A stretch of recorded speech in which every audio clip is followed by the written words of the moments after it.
Actes des apôtres, chapitre 20. Lorsque le tumulte eut cessé, Paul fit venir les disciples et les encouragea. Puis il prit congé d'eux et partit pour la Macédoine. Il parcourut cette région en adressant de nombreuses paroles d'encouragement aux croyants et se rendit en Grèce où il séjourna 3 mois. Il était sur le point d'embarquer pour la Syrie, mais comme les Juifs formaient un complot contre lui, il décida de repartir par la Macédoine. Il avait pour l'accompagner jusqu'en Asie Sopater de Bérée, fils de Pyrrhus, Aristarque et Secondus de Thessalonique, Gaius de Derbe, Timothée, ainsi que Tychique et Trophime, originaires d'Asie. Ceux-ci prirent les devants et nous attendirent à Troas.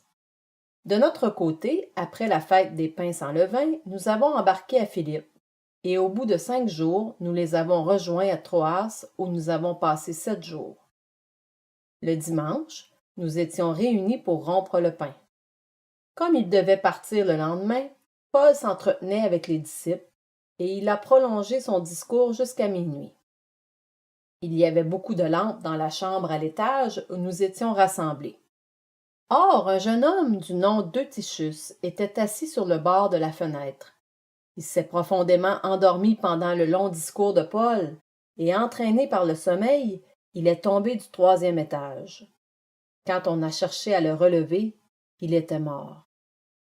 Mais Paul est descendu, s'est penché sur lui, et l'a pris dans ses bras en disant « Ne vous inquiétez pas, car son âme est en lui. » Ensuite, il est remonté, a rompu le pain et a mangé. Il a poursuivi ses entretiens jusqu'à l'aube, puis il est parti.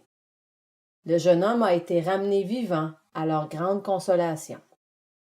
Quant à nous, nous avons pris les devants pour embarquer sur un bateau à destination d'Assos.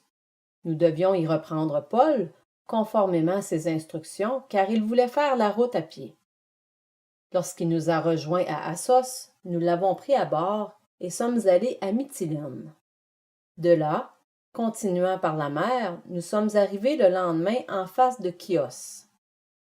Le jour suivant, nous sommes passés par Samos et le jour d'après, nous sommes arrivés à Milet. Paul avait décidé de passer au large d'Éphèse sans s'y arrêter, afin de ne pas perdre de temps en Asie. Il se dépêchait en effet pour être, si possible, le jour de la Pentecôte à Jérusalem. Cependant, de Milet, il a envoyé chercher à Éphèse les anciens de l'Église.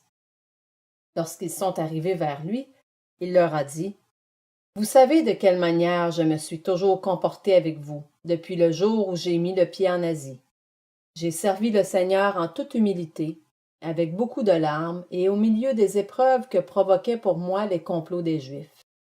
Vous savez que, sans rien cacher, je vous ai annoncé et enseigné tout ce qui vous était utile, en public et dans les maisons, en appelant les Juifs et les non-Juifs à changer d'attitude, en se tournant vers Dieu et à croire en notre Seigneur Jésus-Christ.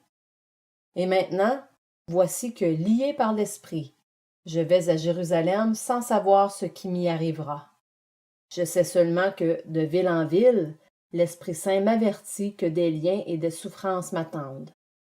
Mais je n'y attache aucune importance et je ne considère pas ma vie comme précieuse, pourvu que j'accomplisse avec joie ma course et le ministère que le Seigneur Jésus m'a confié, annoncer la bonne nouvelle de la grâce de Dieu. Désormais, je le sais, vous ne verrez plus mon visage, vous tous au milieu de qui j'ai passé en prêchant le royaume de Dieu.